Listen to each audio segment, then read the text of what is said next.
Bienvenidos a Los Expertos Hablan, este espacio presentado por el CEDES, Centro de Estudios sobre la Educación Superior, que busca llevar a todos ustedes una serie de temas que tienen que ver con la ciencia, la tecnología y, por supuesto, la educación. Hoy nos acompaña el doctor Isaac Mendoza. Primero, gracias, Isaac, por haber accedido a conversar con nosotros aquí en Los Expertos Hablan. Mucho gusto. Bueno, y mejor puesto nombre imposible, porque efectivamente Isaac es un experto en el tema que vamos a tratar hoy, que tiene que ver al acceso equitativo a la educación superior en nuestro país, al Ecuador, y los retos del sistema de admisión, inclusión académica y perspectivas para la inserción laboral. Puede ser un pequeño resumen, bueno, es un gran resumen, realmente la hoja de vida es muy extensa, hemos tratado de resumirla para que conozcamos quién es nuestro invitado de hoy. Isaac Mendoza Cedeño es licenciado en Ciencias de la Educación, especialidad en Psicología y Orientación Vocacional por la Universidad Técnica de Manabí, magíster en Investigación y Gestión de Proyectos por la Universidad, magíster en Gerencia y Liderazgo de Educación por la Universidad Técnica Particular de Loja, doctor en Ciencias de la Educación, mención Investigación Educativa por la Universidad Camagüey, Ignacio Agramonte y Loynaz, de la República de Cuba. Fue director de promoción y apoyo al ingreso de la Universidad Técnica de Manabí a partir del año 2012 hasta 2022. 10 años estuvo en ese cargo. Catedrático de la Facultad de Filosofía, Letras y Ciencias de la Educación de la Universidad Técnica de Manabí, profesor y vicerrector del Instituto Superior Pedagógico Eugenio Espejo de Chone, director del Departamento de Orientación y Bienestar Estudiantil y profesor de la Unidad Educativa Experimental General Eloy Alfaro de Chone, profesor orientador del Instituto Normal General Eloy Alfaro de Chone. Tiene publicaciones en temas de orientación vocacional y proyectos de vida. Ahora sí, una vez que hemos hecho esto, que insisto, es un resumen de su extensa hoja de vida, iniciamos con el tema, Isaac, y la primera pregunta es, partiendo de su experiencia, yo lo conozco, fue mi profesor, sé que es una experiencia muy grande, ¿cuál cree usted que son los principales nudos críticos, problemas, retos que enfrenta actualmente el proceso de admisión a la educación superior en nuestro país? Para hablar de los nudos críticos, es importante que entendamos cómo está diseñado el proceso de admisión a las IES públicas. En primer lugar, hay unas fases. En primer lugar está el registro nacional que se hace en la plataforma de la CNSI. Luego se inscriben los aspirantes en las IES de su interés, dan las pruebas de valoración de capacidades y competencias, postulan, logran o no una asignación, esa asignación la aceptan en la misma página de la CNSI y finalmente una vez admitidos pues se matriculan en ya sea a nivelación de carrera o primer semestre de la IES de su interés. Como nudos críticos yo creo que hay varios. Principalmente están, por un lado, la falta de claridad vocacional y de proyecto de vida en los aspirantes. A ver, ¿eso es que no tengo tan claro o estoy confundido con respecto a lo que quiero ser? En definitiva, hay muchos chicos que van a un cyber y le dicen al encargado del mismo, por favor, ubíqueme donde usted crea. A lo mejor, en el mejor de los casos, lleva claro por ahí una idea vaga porque hay posibilidad de hacer hasta de postular hasta tres opciones. Ubican la primera, tienen más o menos claridad. Ya la segunda y la tercera se la dejan a la discreción del encargado del cyber. También vemos que desconocen, asociado a este problema vocacional, desconocen los procesos y los tiempos de inscribirse y de dar las pruebas. Hay muchos chicos, por ejemplo, en este minuto, ya ha pasado la primera fase que es el registro nacional en la página de la CNSI. Hay muchos chicos que ahora se acercan a las IES pretendiendo inscribirse para dar las pruebas. Un desconocimiento total. Por otra parte, tenemos como otro nudo crítico, las deficiencias en el proceso de formación en el bachillerato, en la educación básica.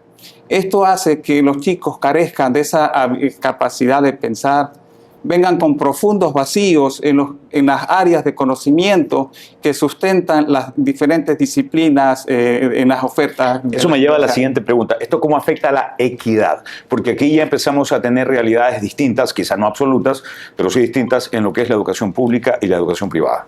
Ante esa heterogeneidad, que es la formación de bachillerato, hay colegios en que uno va, me ha tocado, no es que lo hablo me ha tocado presenciar en temas de vinculación. Hay colegios en los que uno va y tienen 8 horas clase. Por suerte, la primera hora tienen al profesor.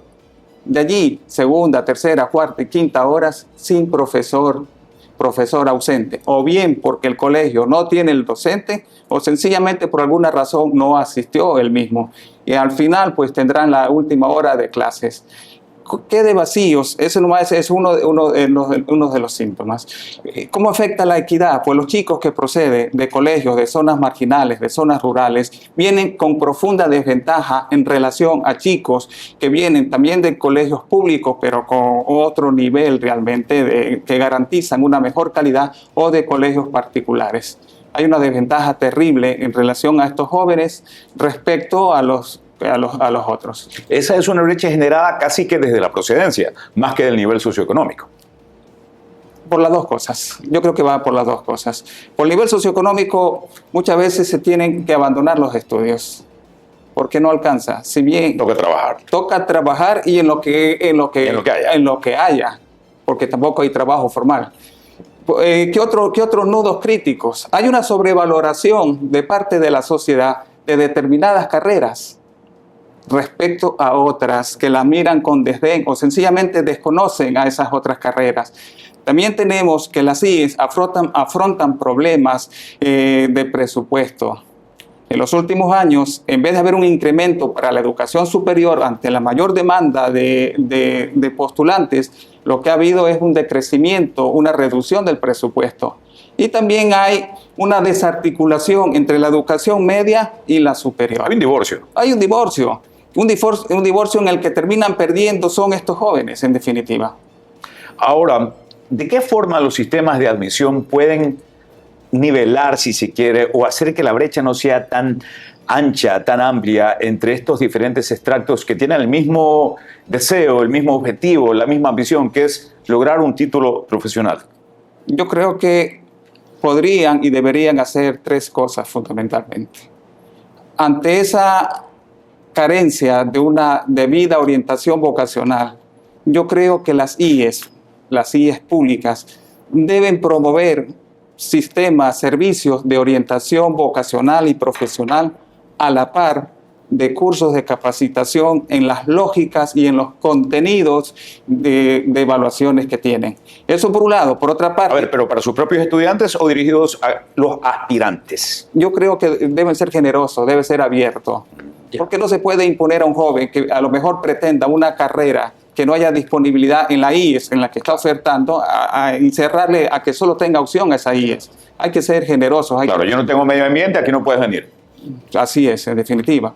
Por otra parte, yo creo que es importante que las IES establezcan entre ellas redes de fortalecimiento mutuo, que vayan desde la investigación de aquellas características psicosociales de los aspirantes, de tal modo que se puedan construir currículos que sean pertinentes a estos jóvenes. Por otro lado, a la par de esto, construir sistemas de admisión que respondan en definitiva a esas necesidades, a esas características de estos jóvenes. Y también complementario a esto que estoy mencionando, es importante que se establezcan convenios con los parroquiales, los municipales, con las coordinaciones zonales de educación, de tal modo que que las IES lleguen a los colegios a brindar las capacitaciones que sean necesarias. Yo recuerdo alguna vez la UTN lo hizo con la parroquia Atahualpa de Pedernales. Qué bien que fue, ojalá esos ejemplos se continúen y se masifiquen. Coincido con lo que usted dice.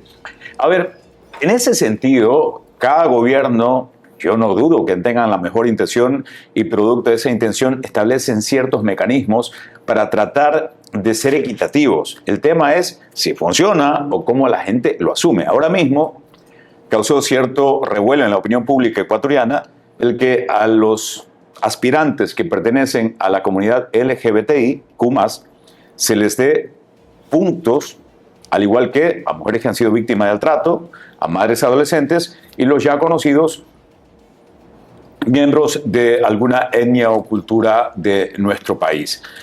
Y dicen, quienes están en contra de ese tipo de situación, que esto va en contra de quienes no pertenecen a estos grupos, pero por mérito de sacrificio, estudio y desempeño deberían optar por estos cupos. ¿Cómo ve usted? ¿Cómo equilibrar ambas cosas? Yo creo que hay que superar prejuicios, por un lado. Y por otro lado, yo creo que sin el ánimo de defender una postura de gobierno como tal, yo creo que el porcentaje que se le asigna a los puntos extras, hay que mirar en una cancha, si estamos en una cancha inclinada, donde los que han tenido la posibilidad de tener una mejor formación de bachillerato, de la educación básica, van en mejores condiciones que aquellos que proceden de instituciones que por X o Y razón no les ofrecen una educación en bachillerato, en la educación básica de calidad. Yo creo que hay que mirar esos factores que históricamente constituyen una problemática para de algún modo equilibrar que la cancha no sea tan inclinada. O sea, unos están yendo con pupos y los otros sin zapatos. Exactamente. Entonces, en ese sentido, la distribución que actualmente se hace para la asignación de cupos va por porcentajes. Está, por ejemplo, para aquel segmento de políticas de cuotas hasta el 10%. El factor socioeconómico, el segmento que tienen desventajas económicas, un 10%. El grupo de mérito académico, los abanderados, los mejores estudiantes, tienen el 20% obligatoriamente. Los bachilleres de nacionalidades y pueblos, hasta el 10%. Los bachilleres de reciente graduación, los últimos, el 20%. La población en general, aquellos que ya salieron del colegio hace un tiempo o no han obtenido cupo, pues el 30%. Entonces yo creo que de alguna manera hay su equilibrio. El problema no está allí. ¿Dónde está el problema según su criterio, Isaac? El problema está en la cobertura, en la cantidad de cupos. Yo podría decirle, por ejemplo, que en el periodo anterior, un dato de prensa, una prensa digital, se ofertaron 136,000 cupos para 400,000 postulantes. Mire usted, es decir, que la posibilidad de un cupo para cada 3 personas. Eso por un lado, pero por otro lado está la parte cultural que le decía hace un rato. Hay una excesiva demanda de determinadas carreras, como por ejemplo medicina, las carreras de salud en general. Derecho no se queda atrás. Por supuesto, derecho, administración de empresas. Las ingenierías. Administración, ciertas ingenierías, pero la de las áreas agropecuarias, en cambio, tienen poca aceptación. No se diga de aquellas carreras de las llamadas ciencias duras, estadística, matemática, química, física, que tienen poca aceptación. Ante esa situación, pues, ¿qué hace usted si una universidad, por los recursos disponibles, solo puede ofertar, 80 cupos, 100 cupos, pero tiene 3,000 aspirantes? Es una situación de tal modo que eso incide que, aparte de que la cobertura no sea la que se requiera, de que no hayan los cupos suficientes, hayan cupos que se pierdan. Yo tengo el dato de una universidad conocida que se perdió de su oferta de más de 9,000 cupos, se logró que menos de 7,000 obtenga cupos. Porque mucha gente quería en las que ya no había cupos y no se interesaron de las que sí tenía. Exactamente, en definitiva. Ya. ¿Qué obliga el sistema?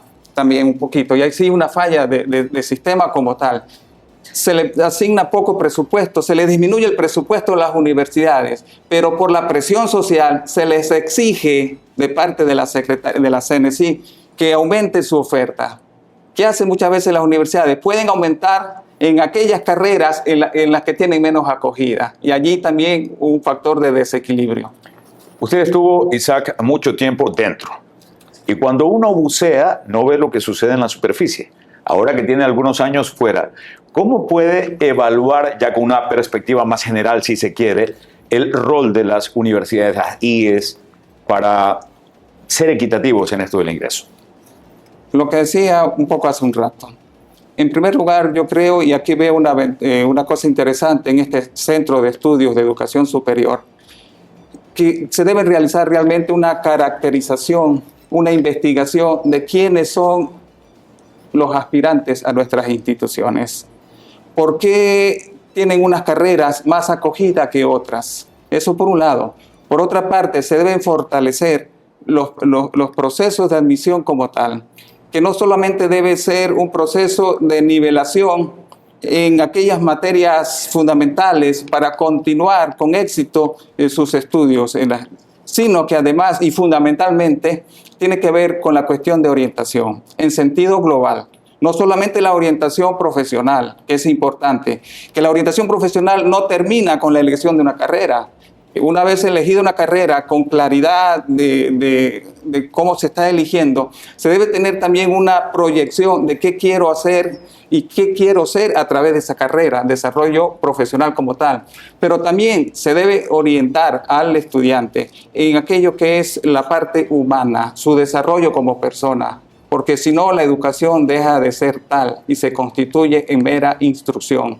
Y para instruir están los medios, por ejemplo. No necesitamos a un docente.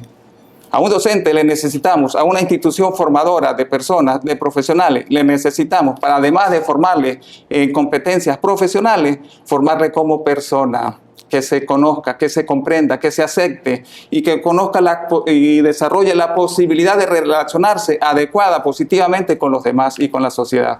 Que busque servir y no solamente tener un medio de subsistencia o de vivir a través de una profesión. Isaac, quiero agradecerle muchísimo su tiempo. Nos faltarían horas para seguir hablando de esto. Encantado. Es un tema apasionado. Ojalá luego podamos tenerlo nuevamente. Hemos conversado con el doctor Isaac Mendoza Cedeño sobre este tema, que es el acceso equitativo a la educación superior en Ecuador y todo lo que implica. Y hemos hablado sobre la necesidad de una coordinación, entre otras cosas, ¿no? De una coordinación permanente de la educación media y de la universidad, del apoyo gubernamental, que en lugar de restar presupuesto incremente, y por supuesto de un cambio cultural en nuestra población, para no seguir sobrepoblando ciertas profesiones y más bien fortalecer otras que tanta falta nos hacen, como las agropecuarias. Hasta aquí llegamos en Los Expertos Hablan. Nos esperamos en un próximo capítulo. Pasen bien.